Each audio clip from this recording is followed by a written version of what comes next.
बोलिए मेरे बांके बिहारी लाल की जय। मैं विशाल शर्मा आपके सामने आप सभी को श्री पुत्रदा एकादशी की हार्दिक शुभकामनाएं। एक समय श्री युधिष्ठिर जी महाराज भगवान श्री कृष्ण के समीप जाकर कहने लगे कि हे भगवान कृष्ण, हे गोविंद, हे गोपाल, हे द्वारकाधीश, कृपया करके आप मुझे पोख मास में शुक्ल पक्ष में आने वाली एकादशी के बारे में बताएं कि उसकी क्या विधि है, उसका क्या फल है, किस प्रकार से उसे धारण किया जाता है, आप कृपया कर कर मुझे बताएं। भगवान श्री कृष्ण कहने लगे कि हे राजन, आपने मनुष्यों के कल्याण के लिए बड़ी ही सुंदर बात पूछी है। इस एकादशी के व्रत के प्रभाव से सभी मनुष्यों को, व्यक्तियों को पुत्र आदि की, संतान आदि की प्राप्ति होती है। पोख मास में शुक्ल पक्ष में आने वाली इस सुंदर एकादशी का नाम पुत्रदा एकादशी है। इस एकादशी का व्रत करने से जीवात्मा के, व्यक्ति के सभी जन्म जन्मांतर के पाप नष्ट हो जाते हैं और उन्हें सुंदर संतान की, पुत्र की प्राप्ति होती है, जिससे उनके वंश की बढ़ोतरी होती है और व्यक्ति को सद्गति की प्राप्ति होती है। इसलिए सभी ने पोख मास में शुक्ल पक्ष में आने वाली इस पुत्रदा एकादशी का व्रत अवश्य करना चाहिए। श्री युधिष्ठिर जी महाराज कहने लगे कि हे भगवान कृष्ण, आप कृपया कर कर मुझे ये बताएं कि पोख मास में आने वाली इस पुत्रदा एकादशी का व्रत किसी व्यक्ति ने धारण किया था और उसे किस प्रकार से इसके फल की प्राप्ति हुई। भगवान कृष्ण कहने लगे कि हे युधिष्ठिर, आप ध्यान से सुने। भद्रावती नाम की पुरी में सुकेतु नाम का एक बड़ा ही सुंदर राजा रहता था। वह बड़ा ही धर्मात्मा था। उसकी पत्नी का नाम शिव्या था। वह राजा बड़ा ही धार्मिक था और समय समय पर धार्मिक अनुष्ठान, यज्ञ आदि करवाता रहता था। वह अपने समस्त प्रजा की, अपने पुत्र तथा संतान की तरह उनकी रक्षा करना, उनका पालन किया करता था तथा अपने प्रजा का बड़ा ध्यान रखा करता था। उसके राज्य में किसी प्रकार की कोई कमी नहीं थी, लेकिन उसके जीवन में एक दुख बना हुआ था। उसके सभी सुख होते हुए भी उसके जीवन में पुत्र न होने के कारण उसे सारा सुख भी दुख के समान लगता था। उस राजा ने समय समय पर बड़े पुण्य किए, यात्राएं की, यज्ञ आदि भी किए, अनेक प्रकार के कर्म किए, लेकिन फिर भी उसे पुत्र की प्राप्ति नहीं हुई। राजा ये मन में विचार कर कर ही बड़ा दुखी होता था कि बिना पुत्र के जीवन में सुख तथा आनंद कैसे हो सकता है। वह सोचने लगा कि अगर मेरे पुत्र की प्राप्ति नहीं हुई तो मेरे राज्य को आगे कौन संभालेगा, मेरा उत्तराधिकारी कौन बनेगा तथा मुझे सद्गति की प्राप्ति कैसे होगी।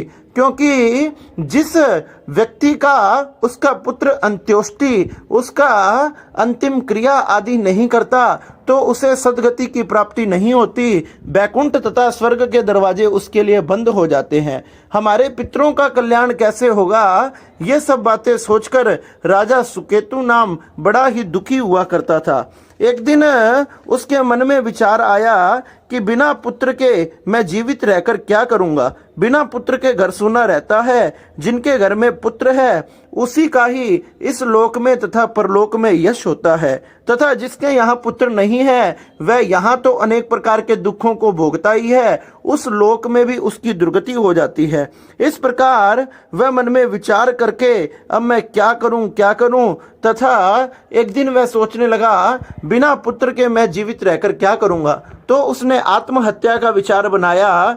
जैसे ही आत्महत्या के लिए बढ़ने लगा, आत्महत्या के लिए बढ़ते हुए वह सोचने लगा कि मैंने अगर आत्महत्या कर ली तो मेरी दुर्गति हो जाएगी, क्योंकि आत्महत्या करने वाले का सर्वथा कल्याण नहीं होता।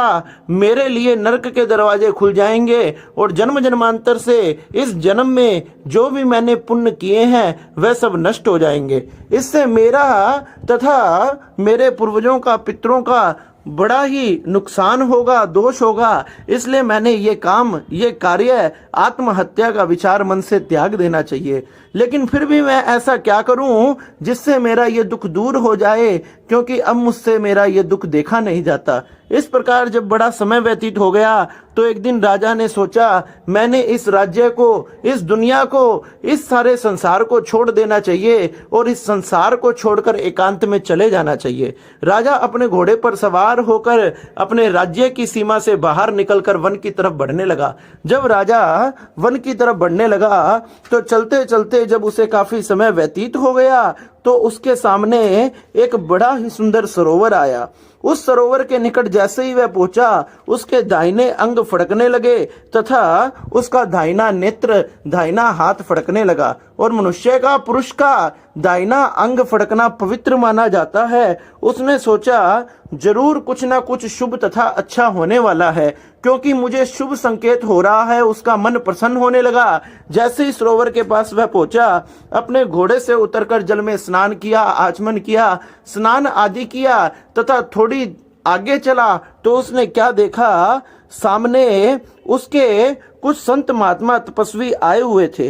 वह कहने लगा कि हे तपस्वियों, हे संत महात्माओं, आप कौन हैं और आप ये क्या कर रहे हैं? मुनि बोले कि हम विश्व देवा हैं, स्नान करने के लिए यहाँ आए हैं, क्योंकि माघ का महीना निकट आ रहा है और आज से 5वें दिन माघ लग जाएगा और आज बड़ा ही सुंदर समय है। आज पुत्रदा नाम की एकादशी है। हे राजन, पोख मास में शुक्ल पक्ष की एकादशी पुत्र की इच्छा रखने वाले मनुष्यों को पुत्र प्रदान करती है। जैसे ही राजा ने यह सुना, वह राजा कहने लगा, हे महात्माओं, हे विश्व देवाओं, मेरे भी कोई पुत्र नहीं है। मैंने अनेक प्रकार के उपाय किए, फिर भी कोई उपाय मेरा सफल नहीं हुआ। पता नहीं पूर्व जन्म में मैंने ऐसा कौन सा पाप किया था। जब विश्व देवा कहने लगे कि हे राजन, तुम सभी बातों को त्याग कर, सभी चिंताओं को त्याग कर आज के दिन ही इस सुंदर एकादशी के व्रत को धारण करो, इसी से तुम्हें जरूर पुत्र की तथा सुख की प्राप्ति होगी। राजा ने जैसे ही सुना, व्रत का संकल्प किया और विश्व देवाओं, संत महात्मा, ऋषि मुनियों के साथ मिलकर इस व्रत को किया। स्नान आदि कर कर भगवान का नियम लेकर, संकल्प लेकर भगवान का पूजन किया। भगवान को अनेक प्रकार के फूल, तुलसी पत्र, मंजरी तथा फल आदि समर्पित करके भगवान का भजन किया। भगवान की कथा को श्रवण किया, रात्रि में जागरण किया तथा द्वादशी होने पर इस व्रत का पारण किया। महात्माओं को आशीर्वाद लिया तथा महात्माओं को आशीर्वाद लेकर उनको प्रणाम करके राजा अपने घर पर लौट आया। भगवान की कृपा से, पुत्रदा एकादशी के व्रत के प्रभाव से और भगवान नारायण की कृपा से राजा की रानी गर्भवती हो गई। सुंदर समय आने पर 10वें महीने में उस रानी ने एक सुंदर तपस्वी पुण्य आत्मा पुत्र को पैदा किया और वह बालक पिता को प्रसन्न रखता था। फिर तो राजा उसका बड़ा ही सुखपूर्वक लालन पालन करने लगा तथा पिता को प्रसन्न करने वाले उस पुत्र को राजा ने वृद्धा अवस्था आने पर अपना राज्य सौंप दिया और इस प्रकार से अपनी पत्नी के साथ जीवन पर्यंत एकादशी का व्रत करता रहा तथा अपने पुत्र को राजा बनाकर अब तो भगवान को प्राप्त करने के लिए अपनी पत्नी को साथ लेकर अब तो वह वन में तपस्या करने के लिए चल पड़ा तथा इस एकादशी के प्रभाव से ही अंत समय में उसे भगवान का सुंदर विमान लेने आया और इस विमान में बैठकर वह बैकुंठ धाम को चला गया। इसलिए हे युधिष्ठिर जी महाराज, जो व्यक्ति इस सुंदर एकादशी को धारण करता है उसे सुंदर पुत्र आदि की धर्म की प्राप्ति होती है, जन्म जन्मांतर के पाप नष्ट हो जाते हैं और उसे सुंदर मोक्ष की बैकुंठ धाम की प्राप्ति होती है। इसलिए मनुष्यों ने अपने जीवन में इस एकादशी का व्रत जरूर धारण करना चाहिए।